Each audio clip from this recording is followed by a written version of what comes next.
Welcome back to our channel. So students, in this video we are discussing the additional reading topic, that is consumers too often can't detect fake reviews and underestimate how many negative reviews might be fakes. So ఇది additional reading నుంచి lesson అనేది ఉంది అమ్మ. So part below మీకు 15 మార్క్స్కి ఈ lesson నుంచి వచ్చే ఛాన్స్ అనేది ఉంది, ఓకేనా.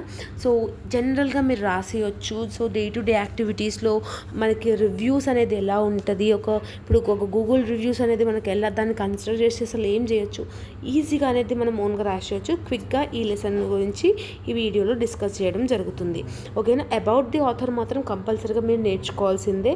లెసన్ ఎలాగో ఓన్గా రాస్తున్నారు కాబట్టి అబౌట్ ది ఆథర్ మాత్రం యాజ్ ఇట్ ఈస్గా కొంచెం రిలేటెడ్ మ్యాటర్స్, తన నేమ్ ఏంటి, తన ప్రొఫెషన్ ఏంటి, ఎప్పుడు పుట్టింది, ఎప్పుడు చనిపోయింది, ఎక్కడ పుట్టింది, వాట్ ఈస్ అని చెప్పేసి మీరు నేర్చుకోవడం జరగండి. అబౌట్ ది ఆథర్ మాత్రం యాజ్ ఇట్ ఈస్గా నేర్చుకోవడం చేయండి, ఓకేనా.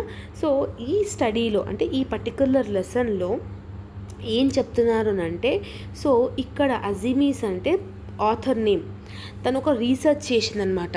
ఏం రీసెర్చ్ చేసింది? తన పర్సనాలిటీ ట్రేట్స్ని and the ability to detect fake reviews. ఇప్పుడు మనము పర్టికులర్ ఒక రెస్టారెంట్కి వెళ్ళాలనుకున్నా, ఒక కాలేజ్లో జాయిన్ అవ్వాలనుకున్నా, ఒక ఎవరైనా అప్రోచ్ అవ్వాలనుకున్నా కూడా ఆ పర్టికులర్ క్లినిక్ గురించి, ఆ పర్టికులర్ రెస్టారెంట్ గురించి, ఆ పర్టికులర్ కాలేజ్ గురించి మనం రివ్యూస్ చూస్తాం. సో ఆ పర్టికులర్ గూగుల్ రివ్యూస్లో ఎన్ని ఫేక్ రివ్యూస్ ఉన్నాయి అనేదే ఈ ఆథర్ అనేట ఆమె ఐడెంటిఫై అనేది చేసింది. She identified very critical thinking and many individual fake reviews. So fake reviews ఎలా చేస్తున్నారు, అసలు తన ఎక్స్పీరియన్స్ ఏమేమి జరిగింది అనేది ఈ పర్టికులర్ లెసన్లో తను ఎక్స్ప్లెయిన్ చేయడం జరిగింది, ఓకేనా. సో ఎందుకనంటే ఎందుకు మనం ఇది నేర్చుకోవాలి? నెగిటివ్ రివ్యూస్ కానివ్వండి, కొంతమంది మంచి ప్రోడక్ట్స్కి నెగిటివ్ రివ్యూస్ ఇస్తారు, కొంతమంది ఫేక్ ప్రోడక్ట్స్కి మంచి రివ్యూస్ ఇస్తారు, కొన్ని పెయిడ్ రివ్యూస్ కూడా ఉంటాయి. సో ఇట్లా డిఫరెంట్గా ఉంటాయి కదా. ఇవన్నీ తన ఒక కేస్ స్టడీలో చేసి ఈ లెసన్ ద్వారా మనందరికీ చెప్పడం జరుగుతుంది, ఓకేనా. సో ఇందులో ఫస్ట్ ఏముందనంటే పవర్ ఆఫ్ పర్సెప్షన్ అని అంటే human perception can be both strength and weakness, while some traits like openness enhance critical thinking like extroversion and make individual more trusting and less skeptical.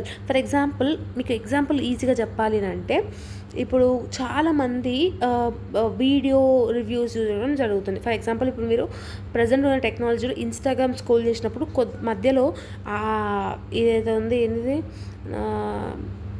Some so called ఉంటుంది కదా oil, అది herbal hair oil some so called ఉంటుంది, ఏదో పేరు నాకు గుర్తుకొస్తలేదు. So ఆ herbal hair oil గురించి చాలామంది సెలబ్రిటీస్ కానివ్వండి, చాలామంది పెయిడ్ ప్రమోషన్స్ అనేది చేస్తున్నారు.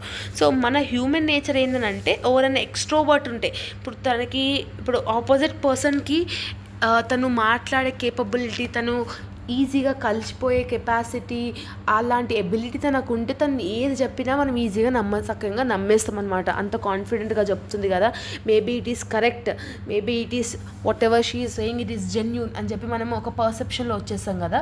So that is the perception many of the companies కానివ్వండి, many of the manufacturing things కానివ్వండి, వీళ్ళందరూ ఏం చేస్తారంటే దీన్ని బేస్ చేసుకొని రివ్యూస్ అనేది ఫేక్ చేస్తారనమాట. సో హ్యూమన్ వల్నరబిలిటీ అంటే ఏంటి? వీక్నెస్. సో హ్యూమన్ వల్నరబిలిటీ ఏంటి అని అంటే ఫేక్ రివ్యూస్ కానివ్వండి, హ్యూమన్ జడ్జ్మెంట్ కానివ్వండి. లైక్ ఫర్ ఎగ్జాంపుల్, ఇంతకుముందుకే చెప్పినా కదా, ఇన్ఫర్మేషన్ని తెలియకుండా చాలామంది యూట్యూబ్లో కానివ్వండి, ఇన్స్టాగ్రామ్లో కానివ్వండి, ఏ సోషల్ మీడియా ప్లాట్ఫామ్లో కానివ్వండి, వాళ్ళ పర్టికులర్ ఇన్ఫ్లుయెన్సర్ చెప్పినదని చెప్పేసి వీళ్ళు కొనుక్కోవడం జరుగుతుంది. సో రివ్యూస్ అలా ఉంటాయి, రైట్. సో బెస్ట్ రివ్యూస్ మీరు ఇప్పుడు ప్రజెంట్ ఉన్న జనరేషన్లో టెక్నాలజీలో ఏదైతే అబ్జర్వ్ చేసినారో you can put on in the paper, మీరు ఎగ్జామినేషన్లో రాయొచ్చు. ఎస్. సో దానికి అది ఎంతవరకు ఆ ప్రోడక్ట్ వర్క్ అవుతుందా లేదా అని తెలుసుకోకుండా, just without doing any research, we are simply trusting them blindly and we are doing that. So that is the one of the human weakness అనమాట అది, ఓకేనా. ఇన్ఫర్మేషన్ అసలు ఏంటి ఆ ప్రోడక్ట్ గురించి ఏం తెలియకుండా. Next one ethics and responsibility. అంటే ఎథిక్స్ అండ్ రెస్పాన్సిబిలిటీ అంటే ఇది ఆన్లైన్ ప్లాట్ఫామ్స్ గురించి కానివ్వండి, వెబ్సైట్ గురించి కానివ్వండి, ఓకే. సో ఇట్లా డిఫరెంట్ దాని గురించి కానీ ఫేక్ రివ్యూస్ ఎలా ఉన్నాయి. ఇప్పుడు అమెజాన్ ఓపెన్ చేసినాం, ఒక ప్రోడక్ట్ గురించి రివ్యూస్ చూస్తే అందులో సగానికి పైగా ఫేక్ రివ్యూసే ఉంటాయి. ఇది డెఫినెట్గా కంపల్సరీగా అన్నిటికాడ జెన్యూన్ రివ్యూస్ ఉంటాయని చెప్పడం అస్సలు కాదు. Market place, digital market place is not a trust worthy place. తన బిజినెస్లో ఆన్లైన్ బిజినెస్ చేసే వాళ్ళకి దీని రివ్యూస్ కానివ్వండి, ప్రోడక్ట్స్ కానివ్వండి, ట్రస్ట్ని అనేది కంపల్సరీగా 100%ని బిల్ట్ అనేది చేయదు. ఓకేనా. Next one, lessons for consumers. Lessons for consumers అంటే ఏమొస్తుంది అంటే బ్లైండ్లీ ట్రస్టింగ్ రివ్యూస్ని. అంటే ఫర్ ఎగ్జాంపుల్ రివ్యూస్ మంచిగా ఉంటే వీళ్ళు ఫటాఫట్ ఆర్డర్ చేసేస్తారు. డ్రెస్సెస్ కానివ్వండి, ఫుడ్ కానివ్వండి, కాలేజ్ కానీ డిఫరెంట్ ఉంటాయి కదా, డెసిషన్స్ అనేది వీళ్ళు తీసుకోకుండా జరుగుతుంది. సో ఇట్లా ఫేక్ రివ్యూస్ అనేది బట్టి చాలా ఏమంటారు ఫాల్స్ ఇన్ఫర్మేషన్ కానివ్వండి, చాలా మనీ లాస్ అవ్వడం కానివ్వండి, ఇట్లా డిఫరెంట్ ఎక్సెట్రా అనేది ఇవన్నీ జరుగుతుంది ప్రజెంట్ ఉన్న టెక్నాలజీలో. అవునా కాదా?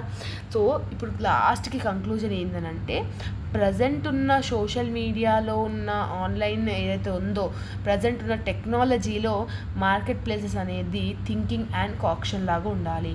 అంటే యూట్యూబ్లో ఎవరు ఏం చెప్పినా, ఇన్స్టాగ్రామ్లో ఎవరు ఏం చెప్పినా గుడ్డిగా నమ్మకుండా we need to research on that, what we are purchasing, what we are doing. అది ఏ ప్రోడక్ట్, ఫుడ్ తినే ప్రోడక్ట్ అయినా కానివ్వచ్చు, డ్రెస్ కానివ్వచ్చు, డాక్యుమెంట్స్ కానివ్వచ్చు, సర్టిఫికేట్స్ కానివ్వచ్చు, ఏదైనా కానివ్వచ్చు. ఓకేనా. పర్సనల్ ట్రేట్స్ అనేది మన ఉన్న ప్రజెంట్ దానికి ఎట్లా ఇన్ఫ్లుయెన్స్ అవుతుంది, రిలయబుల్ ఇన్ఫర్మేషన్ లేకుండా how you are doing, okay, awareness లేకుండా హౌ యు ఆర్ ట్రస్టింగ్ అనేది ఎలా ఉంటుంది అనేది వీడియోలో, అంటే ఈ లెసన్లో, పర్టికులర్ లెసన్లో తను చెప్పడం అనేది జరిగింది. ఐ హోప్ దట్ మీకు అర్థమైందని అనుకుంటున్నాను. దీని గురించి మీరు ఎగ్జాంపుల్స్ లాగా తీసుకొని ఎగ్జామినేషన్లో ఒక 3 sides రాసి కంపల్సరీగా మీకు ఫుల్ మార్క్స్ అనేది మీరు స్కోర్ చేయొచ్చు. 15 marks క్వశ్చన్ అనేది, ఈ క్వశ్చన్ అనేది రావడం జరుగుతుంది. I hope that you have got clarity. ఇంకేమైనా డౌట్స్ ఉంటే కామెంట్ సెక్షన్లో కామెంట్ చేయండి. And all the very best for examination and preparation. See you all in next video. Bye bye everyone.